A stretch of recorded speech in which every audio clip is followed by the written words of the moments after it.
Sometimes holding on does more damage than letting go ever could. You see, folks, that's the truth most people don't want to face. We think love is about endurance, about fighting for someone until they finally see our worth. But sometimes the real strength is in walking away when your heart still wants to stay. Most people don't move on because deep down they're still waiting for the version of that person who existed only in their imagination. Before we go deeper into this, do me a favor. Hit that like button, subscribe, and stay with me till the end, because I promise by the time we're done, you'll see this heartbreak in a completely different light. Hey, my friends, imagine this for a second. You're standing on a beach, holding a glass bottle in your hand. Inside that bottle is everything you hoped for: love, promises, future plans, late-night talks. You toss it into the sea thinking it'll come back with a message one day. But what if it doesn't? What if it drifts away forever? That's how breakups often feel. You throw everything you had into that ocean, and then you stand there, waiting for the tide to bring it back. You wait for closure, for answers, for an apology that never comes. But the truth, that bottle was never meant to return. It was meant to teach you what you were holding on to in the first place. You're not crazy for missing them. You're human. You built a whole universe around someone, and then that universe collapsed overnight. So now your mind keeps wandering through the ruins, trying to rebuild what's already gone. You scroll their feed, you replay the memories, you whisper "what if" until your chest burns. But my friends, let's be honest, you're not missing the person. You're missing the feeling you had when you believed it was real. You're missing the illusion of being chosen, seen, and safe. Marcus Aurelius once wrote, "It is not death that a man should fear, but never beginning to live."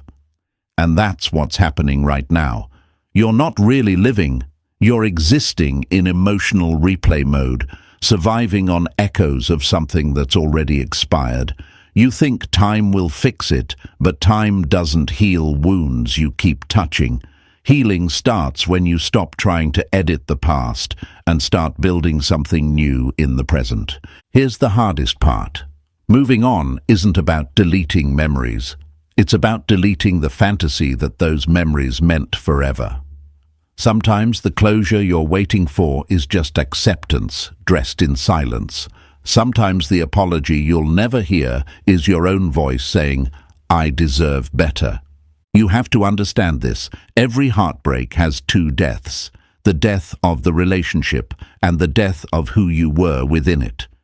But there's also a rebirth waiting quietly behind that pain. That's where the Stoic truth lives. The pain isn't punishing you, it's purifying you. It's showing you what you tolerated too long, what you ignored to feel loved, and what you must never settle for again. So, if you're watching this right now, sitting in that space where everything hurts and nothing makes sense, I want you to breathe. You are not broken. You are being rebuilt. You're not too late. You're just being redirected. You're not weak for still caring. You're strong enough to care deeply and still let go when it's time.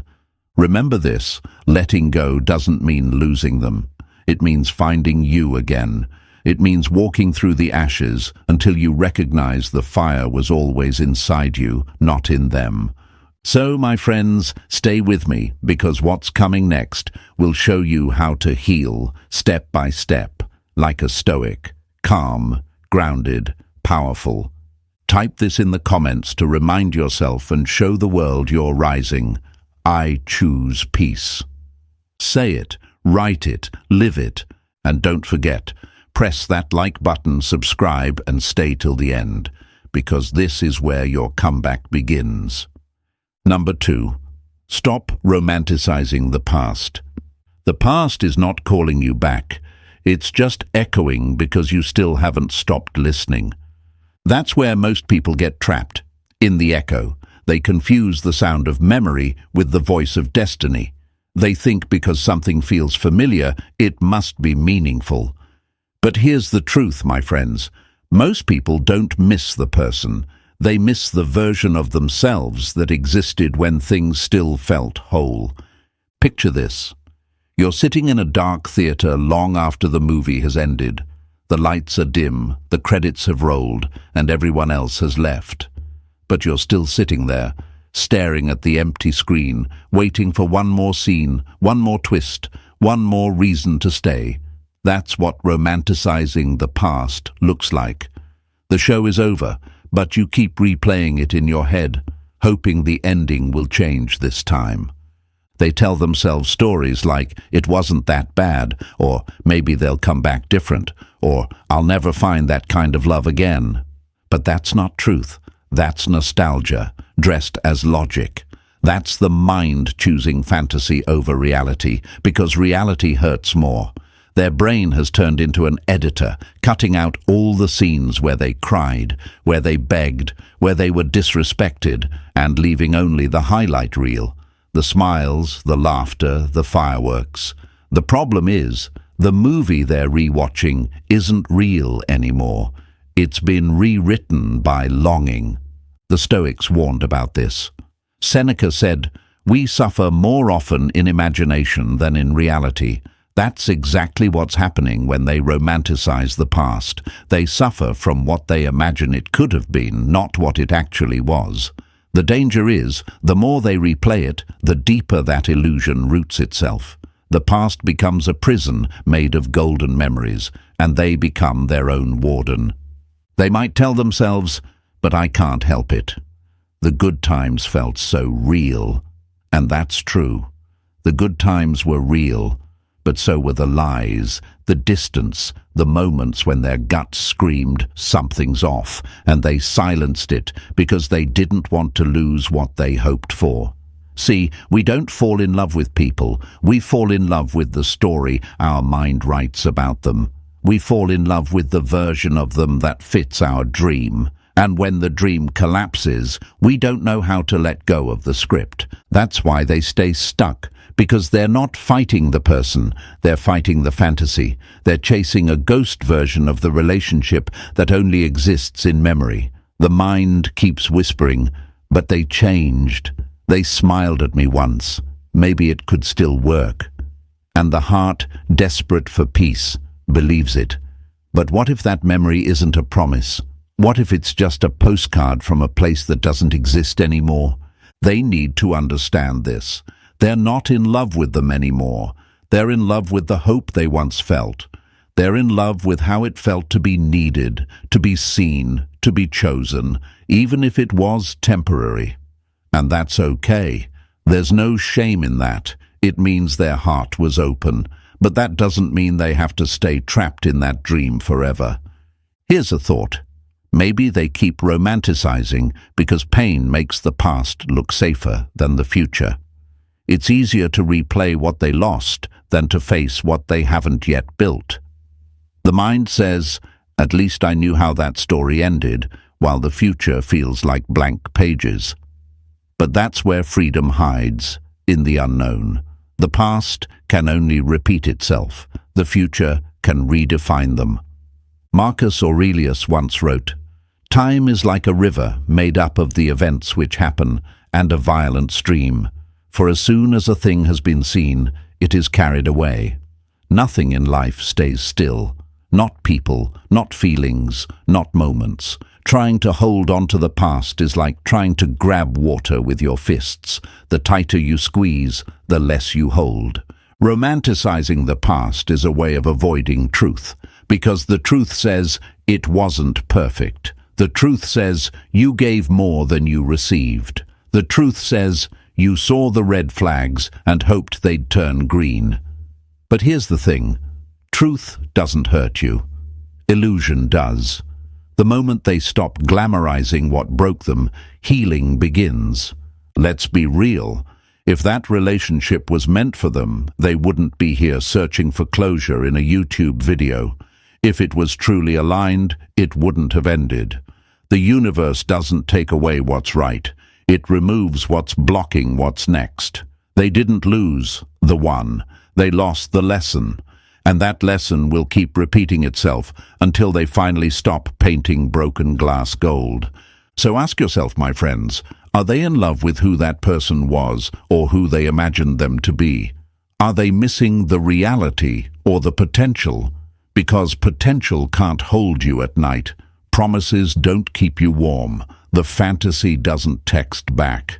And no amount of daydreaming can turn history into destiny.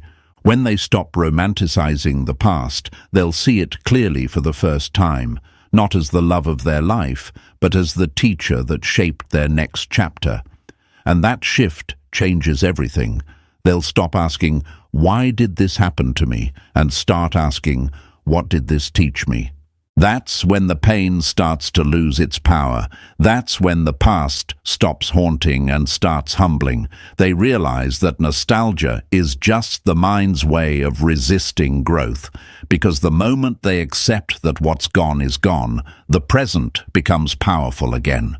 So if they're still caught replaying the good moments, tell them this: memories are meant to be visited, not lived in. You can't walk forward looking through the rearview mirror. The more they stare backward, the more they'll miss the turn that leads to peace. So let's make this real. Type this in the comments to remind yourself and to show the world that you're done worshipping what once was. I release the fantasy. Say it like a declaration, not a wish. Say it because you're ready to stop looking at the ashes and start building from the fire that remains. And stay with me, because in the next part, we'll talk about how to break the emotional addiction that keeps pulling them back into that loop, even when they know it's over. Number 3. Break the emotional addiction. You're not obsessed with them. You're addicted to the chemicals they made you feel. That's the part most people never see coming. They think they're stuck because they miss the person, but what they're really missing is the rush of being wanted. The surge of dopamine every time that text came through. The high of their voice saying your name. And when it's gone, your brain panics. Not because it lost love, but because it lost its drug. Imagine a candle that's been burning for too long. The flame starts to eat its own wax. That's what heartbreak does when you don't break the emotional loop. It feeds on itself. The memories, the photos, the messages, the songs, all of it keeps lighting the same flame, keeping you trapped in a cycle of withdrawal. You tell yourself you're just checking in or just curious, but deep down, you know it's the same reason an addict looks for one last hit, hoping the high will feel the same again. But my friends, here's the truth. They won't feel the same again. Not because you didn't matter, but because the story changed. Every time you stalk their profile, replay the moments, or wonder who they're with now, you strengthen the chain that keeps you tied to their ghost. You keep reopening a wound that's trying to close. You might ask, but why does it feel impossible to stop? Because heartbreak isn't just emotional, it's biological. Studies have shown that losing love activates the same brain regions as physical withdrawal from drugs. Your mind starts craving the person who made you feel alive, even if they also made you feel broken. And that's why healing feels confusing. You're not just missing someone, you're detoxing from them. That's why silence feels unbearable at first. It's like turning off the music after a loud concert. The quiet feels wrong. You start to fill it with noise, checking their posts, asking friends, replaying memories. But what if you could learn to stand in that silence long enough to hear something new, your own peace returning? Marcus Aurelius said, "The happiness of your life depends upon the quality of your thoughts." And right now, those thoughts are your battlefield. Every "what if" is an enemy. Every "maybe they miss me" is a trap. Every scroll, every replay, every text you draft and delete. It's not love, it's withdrawal dressed as hope. Let's be real for a second. Moving on doesn't mean you'll suddenly stop caring. It means you stop feeding what's killing your clarity. It means you stop checking their story, not because you don't care, but because you do. about yourself. You stop decoding their captions, stop imagining their new chapter as your replacement, stop scrolling through old messages, hoping to find meaning where there's already silence. It's not easy. The brain keeps whispering, just one more look, just one more message, just one more memory, but each one more sets you back another mile. The Stoics would tell you, discipline isn't about punishment, it's about protection.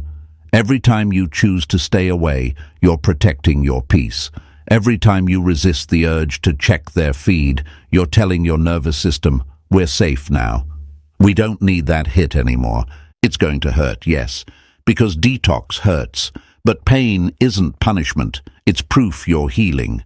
It's your mind rewiring itself to function without constant emotional chaos. And that takes time. It takes silence. It takes moments where you'll want to reach out, and instead, you breathe through it. Think of your emotions like waves. You can't stop them, but you can learn to surf without drowning. You ride them out. You let them rise, crash, and fall, until one day the water gets calm again. They might say, but what if I can't stop thinking about them? Then don't fight the thought. Redirect it. Every time the mind drifts back to them, bring it back to something that rebuilds you. Work out, write, learn, create, move, replace reaction with redirection. Because energy doesn't disappear, it transforms. What once fueled obsession can fuel evolution. Epictetus said, "No man is free who is not master of himself." This is where that mastery begins, in breaking the habit of emotional dependency. The same energy they once gave to chasing, wondering, replaying, that energy is sacred fuel. It's time to use it for something greater than nostalgia. The next time the urge hits, to text, to check, to scroll, remind yourself, they're not your closure, they're your classroom. They came to teach you how strong you can be when your heart wants to run back to comfort and you choose clarity instead. That's the real flex, walking away not out of bitterness, but out of balance. Because you finally understand that peace is more valuable than validation. So here's what I want you to write in the comments. Show them, show yourself, show the world around you that you're done being addicted to pain. I'm detoxing my peace. Say it like you mean it. Say it like you've decided to stop letting your emotions run your life. And stay with me, because next, we're going to destroy the biggest lie heartbreak teaches you, that it was all your fault. What comes next will free you even deeper. Number 4, kill the narrative that it was all their fault. You are not the villain in the story. They just made you believe you were. That's the trap heartbreak sets. It whispers, it ended because you weren't enough. And you start believing it. You replay every conversation, every text, every argument like a detective searching for the moment it all went wrong. You think, if I'd said this differently, maybe they'd still be here. But that's not truth. That's guilt disguised as logic. My friends, guilt is heavy because it's sticky. It clings to everything. You start apologizing to memories. You start explaining yourself to ghosts. You carry the weight of both hearts, as if you were the only one responsible for why it broke. But that's not healing. That's self-punishment. Imagine this. They're walking through a hallway full of mirrors, and every reflection shows a distorted version of them. One mirror makes them look too small, another too flawed, another too unworthy. That's what heartbreak does. It distorts their reflection. They stop seeing the person they are and start seeing the person they think they failed to be. But here's the truth. They didn't break the relationship alone. Relationships end because of mismatch, misalignment, timing, emotional maturity, communication gaps. Hundreds of tiny cracks, not one fatal blow. Yet after it's over, they only look at the cracks they made, never the ones the other person refused to fix. Marcus Aurelius said, If someone does wrong, it is because they do not know what is right. And that's what they have to understand. Sometimes people hurt you not because you deserved it, but because that's the limit of their awareness. They loved you from the level they could reach, and when you outgrew that level, the bond snapped. That's not failure. That's evolution. They might say, "But I should have seen it coming." Maybe they did, and they hoped love could fix it. That doesn't make them foolish. It makes them human. It means they believed in potential, a dangerous but beautiful thing. They believed people could change. They believed effort could rewrite fate. And there's no shame in that. The only mistake is believing it was all their fault when both souls had lessons to learn. Let's break a hard truth. Taking responsibility doesn't mean taking all the blame. They can say, "I could have communicated better," without saying, "It's all my fault." They can admit, "I ignored red flags," without saying, "I deserved to be hurt." Accountability and self-blame aren't the same. One heals, the other imprisons. They have to stop romanticizing their mistakes. Stop saying, "I ruined everything," and start saying, "I learned something."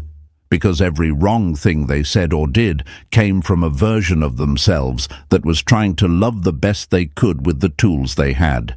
They're wiser now because of it. That's growth, not guilt. Here's something the Stoics understood deeply. We don't control outcomes, only effort. You can give your heart, your honesty, your best intentions, and still lose someone. That doesn't make you a failure. It means life was trying to redirect you towards someone or something more aligned with who you're becoming. Think about this. When an arrow misses its mark, the archer doesn't break the bow. He adjusts his aim. He studies the wind. He learns from the miss. That's what this is. They're learning. Every heartbreak is just emotional archery. The lesson isn't that they missed. It's that they can shoot again, wiser, stronger, calmer. They've got to stop asking, "Why wasn't I enough?" and start asking, "Enough for what?" Enough for someone who didn't see them? Enough for someone who wasn't ready to receive love in the same depth they gave it? They were never too much. They were just too deep for shallow waters. And maybe that's why they're hurting, because they keep expecting closure from someone who was never capable of giving it.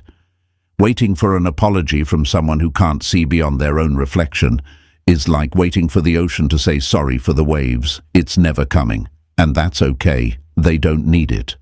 You see, healing isn't about proving who was right or wrong. It's about freeing yourself from the story entirely. Because even if they were perfect, they still wouldn't be right for the wrong person.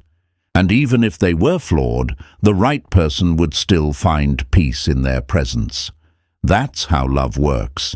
It's alignment, not arithmetic. So when they sit there blaming themselves, I want them to remember this. No one leaves a relationship alone. Both hearts play a part. But not every heart grows at the same pace. Some people leave because they're done learning. Others stay because they still have something to teach. Either way, it's not their fault. It's just the nature of growth. Sometimes it happens together, sometimes apart. The Stoic lesson here: detach from guilt, not from gratitude. Be grateful that they cared enough to try. Be grateful they felt enough to hurt. Be grateful they loved enough to learn. Then let it go. Because holding on to guilt is like drinking poison, hoping it'll make the other person healthy. It only weakens you. It turns strength into shame. But forgiveness, especially forgiveness toward yourself, is liberation. So let them forgive themselves for not knowing better back then, for giving too much, for loving too long, for trusting too easily, because that version of them was doing their best with the wisdom they had. Say it with me right now. Type it in the comments and claim it as your truth. I release the guilt. Write it to remind yourself that you're not defined by your mistakes. You're refined by them. And stay with me, my friends, because in the next part, we'll talk about the moment they finally stop waiting for closure and start creating it for themselves. The turning point where pain stops being their prison and starts becoming their power. Number 5. Create your own closure. Waiting for them to give you peace is like standing in the rain, hoping the storm apologizes. That's where most people lose themselves after a breakup. They wait. They wait for a text that says, "I'm sorry." They wait for a conversation that finally makes sense. They wait for an ending that ties everything neatly into a bow. But life isn't a movie, my friends. In real life, closure doesn't arrive in a perfect scene. Sometimes the one who hurt you never looks back, never explains, never owns what they did. And that silence, that unfinished story, is what breaks people the most. But here's the hard truth. Closure was never their job. It was yours. Because closure isn't what they give you, it's what you decide to give yourself. You don't heal when they text you, you heal when you stop needing them to. Imagine this. You're holding a door open for someone who already walked out. The wind's blowing, your arms shaking, and you're still standing there thinking, maybe they'll come back. But the longer you keep that door open, the colder it gets inside. That's what waiting for closure does. It keeps you freezing in a doorway that leads nowhere. At some point, you have to close it, not out of anger, but out of mercy. Mercy for your own peace. You might say, but they owe me an explanation. Maybe they do. But what if they never give it? What if they can't? What if they're too caught up in their own story to see the damage they caused in yours? You'd stay trapped in a loop, waiting for justice in a place where accountability doesn't live. Stoicism teaches this. We cannot control what others do, only how we respond. If they won't give you clarity, then you have to create it. Write the truth of what happened, not the fantasy. Write what you felt, what you learned, and what you'll no longer accept. Then close the book. That's not pretending it didn't matter. It's deciding it won't control you anymore. You're not erasing the past. You're reinterpreting it with wisdom. Marcus Aurelius said, "You have power over your mind, not outside events." Realize this, and you will find strength. The closure you're chasing lives inside that realization. You'll never find peace in the person who broke your peace. It begins the day you stop giving them that power. You can make it physical too. Burn the letters, delete the photos, block their number, not to be petty, but to protect your sanity. Take the memories out of your room, out of your phone, out of reach. Because every reminder is a doorway back into emotional chaos. Remove it. Ritualize it. Turn the end into an act of healing. The Stoics believed in symbolic detachment. They didn't just think their way out of pain. They acted it out with meaning. Write them a letter. Say everything you wish you could say, but don't send it. Burn it. Watch the smoke rise and imagine your attachment rising with it. That's not weakness. That's purification. That's how you tell your nervous system, this chapter ends here. Here's something no one tells you. You don't need closure from a liar to tell the truth. You don't need closure from a betrayer to be loyal to yourself. You don't need closure from silence to find peace in your voice. The idea that you need them to make things right is an illusion your pain created to avoid the truth that you can do it alone. You might be afraid that closing the chapter means forgetting them forever. But closure isn't forgetting. It's remembering differently. It's being able to think about them without falling apart. It's realizing you can revisit the past without reopening the wound. That's when you know you've healed.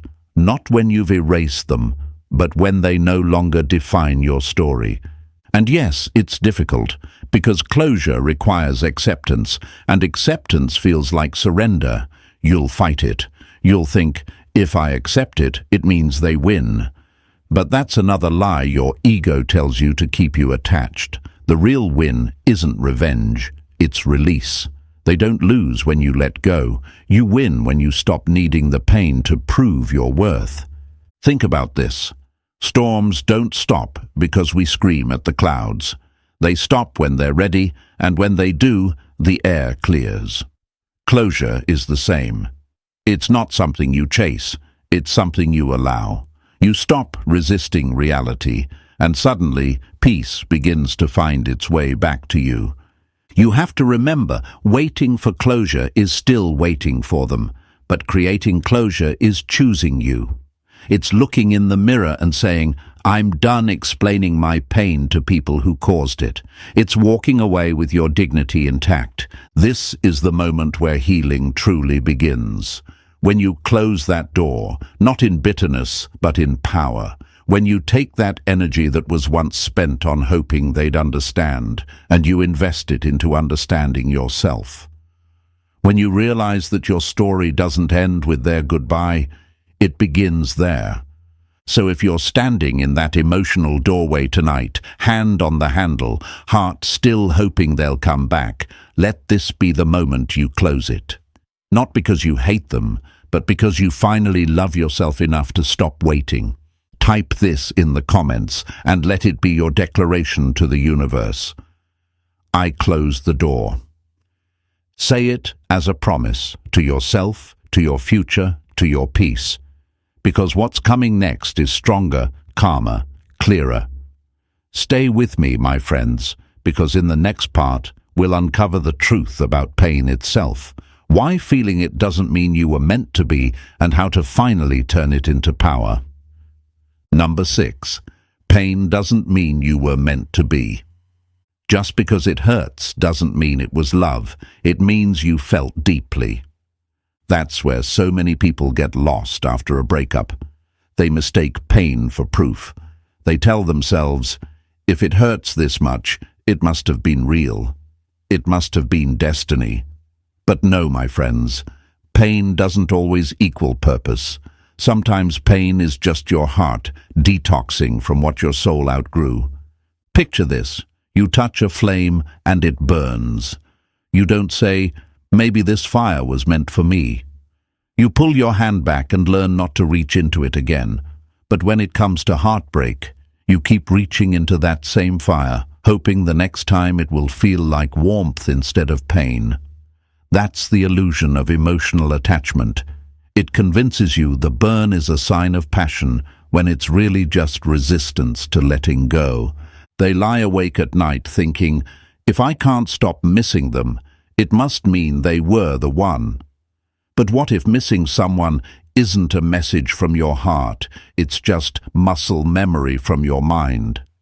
What if the ache is simply your nervous system adjusting to a new reality where their name isn't part of your every thought? Marcus Aurelius said, if it is endurable, then endure it. Stop complaining.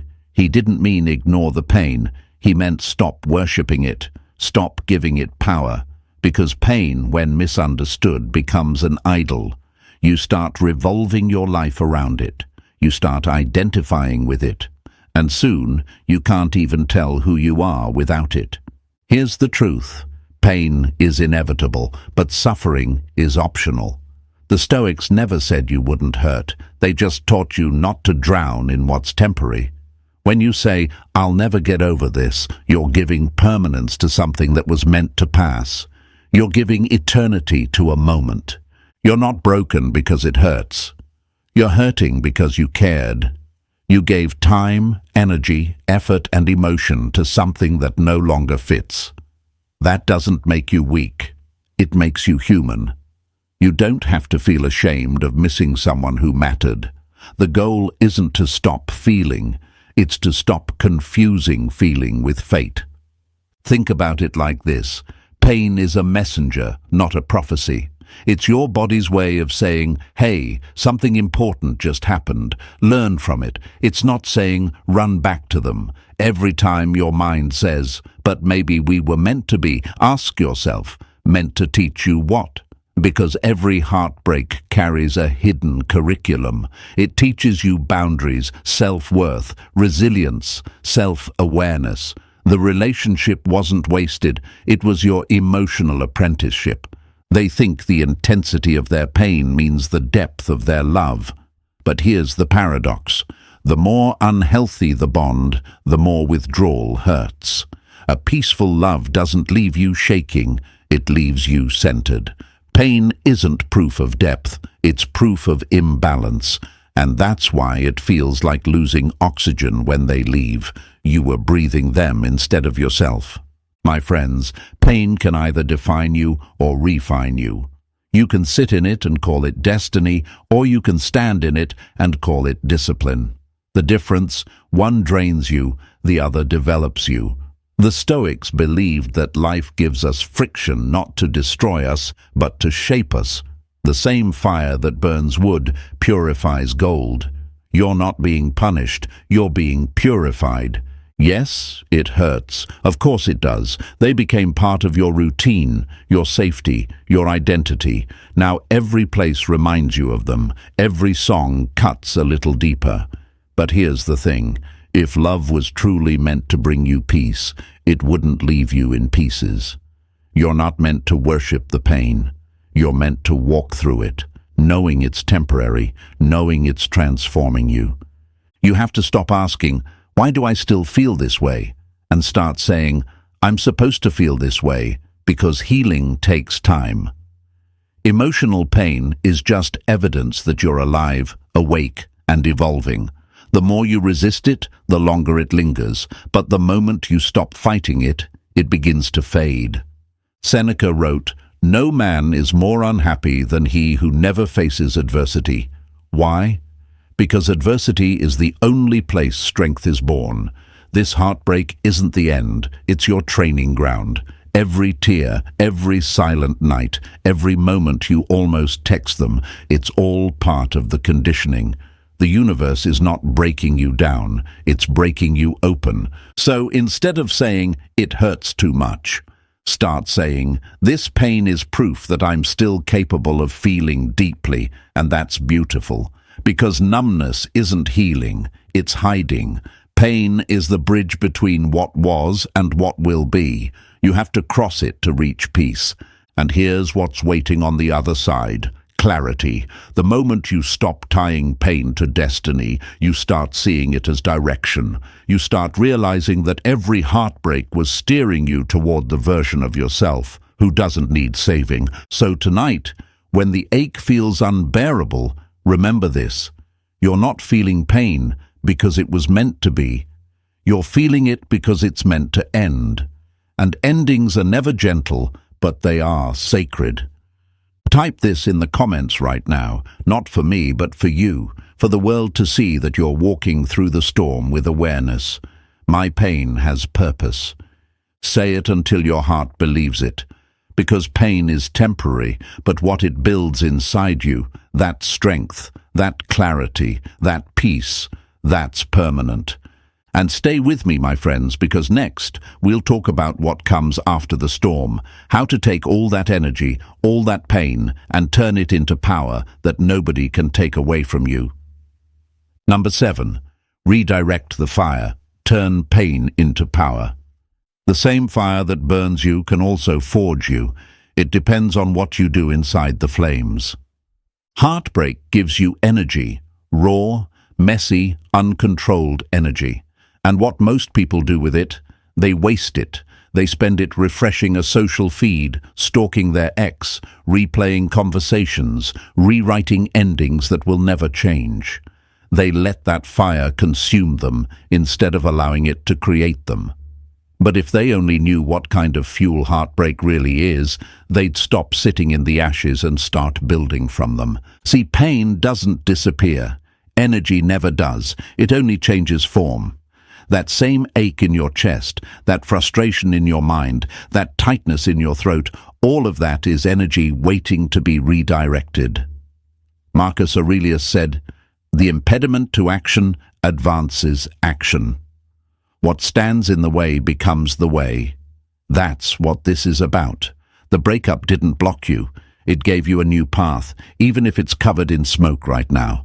Imagine this. You're standing in a room filled with candles. One by one, they start going out. Each flame that dies represents a plan that failed, a dream that ended, a promise that broke. Soon, the whole room is dark. Most people sit down and cry, but not you. You take the last spark still burning, and you use it to light a torch. You don't mourn the candles. You use what's left to find your way out. That's redirection. That's transformation. You've got to understand this. Your pain is not a punishment. It's a push. It's a force that can either drag you backward or propel you forward. When you stop asking, "Why me?" and start asking, "What now?" everything changes. Because the truth is, most people stay broken not because they were hurt, but because they never gave their pain a purpose. Redirecting energy is a stoic act of rebellion. It's refusing to let your suffering be wasted. You turn tears into training, confusion into curiosity, loneliness into discipline. You use the energy that once built fantasies to now build a foundation. Epictetus said, "Don't explain your philosophy. Embody it." This is your chance to embody it, to take every ounce of hurt and channel it into something that makes your future unrecognizable to your past. You want to know what real revenge looks like? It's peace, it's progress, it's becoming so aligned, so focused, so untouchable that their memory can't even reach the same frequency as your new reality. You stop waiting for them to notice your glow up, and you start glowing because you stopped needing to be seen. There's a reason heartbreak hits the gym harder than motivation ever could. Because pain carries intensity. It's heavy, it's desperate, it wants somewhere to go. So give it direction. Take that restlessness and pour it into something that builds momentum. Work out until your muscles stop shaking from emotion and start shaking from power. Study something new, learn a skill, start writing, creating, running, growing, anything that takes the chaos in your chest and turns it into clarity. Because here's the truth, heartbreak either drains you or drives you, and that choice is entirely yours. When you redirect the energy, something miraculous happens. The same memories that once broke you start becoming your reason to rise. The same tears that once symbolized loss start washing away weakness. The same voice that once begged for their attention becomes the one that speaks life into your next chapter. They say, "But I don't feel ready." Of course not. You're not supposed to feel ready to rebuild. You're supposed to start rebuilding while it still hurts. That's the secret. Pain doesn't vanish first. Movement does. You move through it, not around it, because progress itself becomes medicine. The more you move, the less you suffer. Let's break something here. The lie that healing means waiting. Healing doesn't wait. Healing happens in motion. It happens when you get up, even when your heart says not today. It happens when you choose routine over rumination. It happens when you start saying, "I can still do something with this pain," because you can. You just have to stop letting it sit still. Remember, even broken glass reflects light. And that's what you're doing now. Reflecting what once shattered you into something that shines differently. Redirecting the fire isn't about pretending you're fine. It's about channeling the flames so they stop burning and start building. Every step forward, every decision to improve, every act of self-care is you reclaiming control of the fire. You are no longer the victim of the blaze. You're the blacksmith, forging your next version. And maybe one day you'll look back and realize that this heartbreak was never destruction. It was construction. It stripped away who you were, not so you could become who you were meant to be.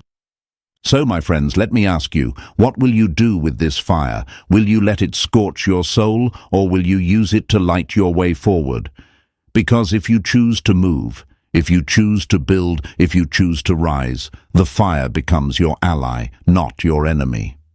Write this in the comments below. and let the world see that you've decided to rise above the ashes. I turn pain into power. Say it loud. Say it like you mean it. Say it like the fire inside you finally found direction. And stay with me, because what comes next is the final transformation. The point where you stop waiting for the perfect moment to heal and start realizing that you were already becoming the healed version all along. Number 8. Stop waiting to feel ready. Act from the new you now. You don't heal by waiting. You heal by moving while it still hurts.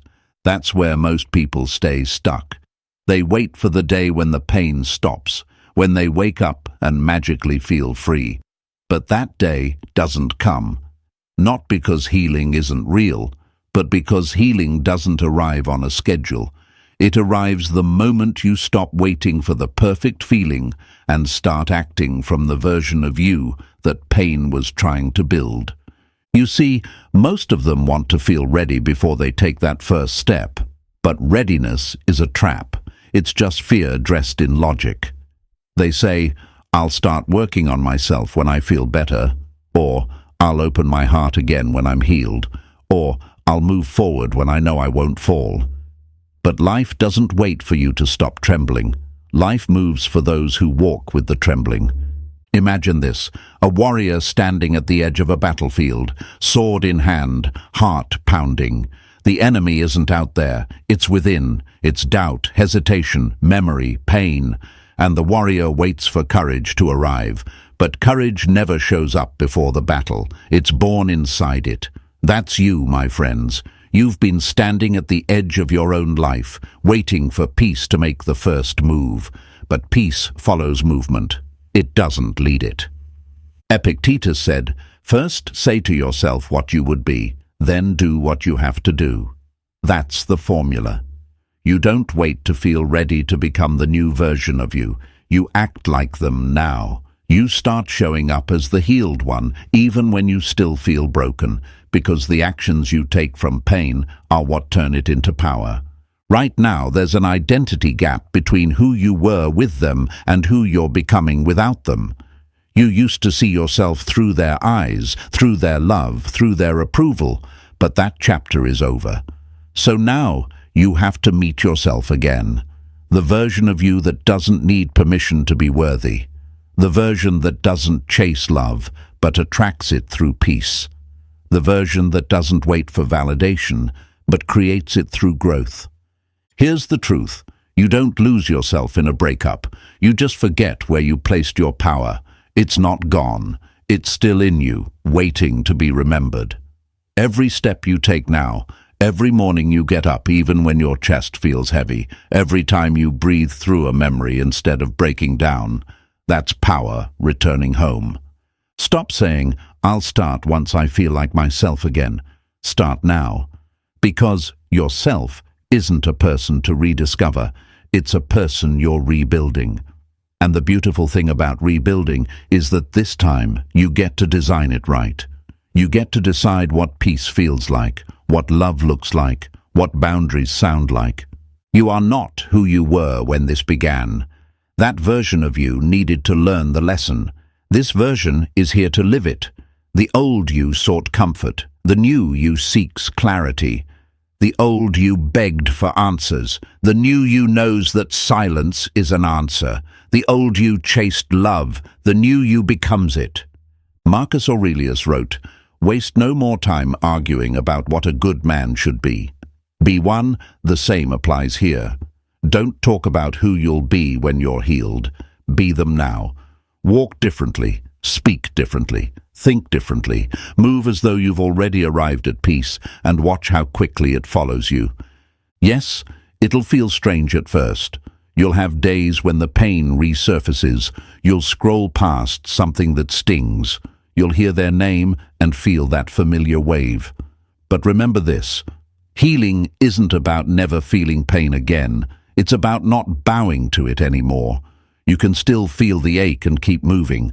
That's emotional mastery. That's Stoicism in its purest form. Calm action in the middle of chaos. So stop waiting for someday. There's no perfect morning, no magic text, no sign from the universe that tells you it's time. The time is now. Because healing doesn't happen in the future. It happens in the choice you make today. You can either keep replaying the past, or you can start building the future that past prepared you for. You've walked through the fire. You've endured the silence. You've faced every shadow of who you were. Now it's time to rise, not because you're fully healed, but because you've realized healing was never about perfection. It was about evolution. So right now, in this moment, I want you to stop identifying with the version of you that was abandoned, rejected, or misunderstood. Start identifying with the one who learned, endured, and grew. You've already survived the hardest part, the ending.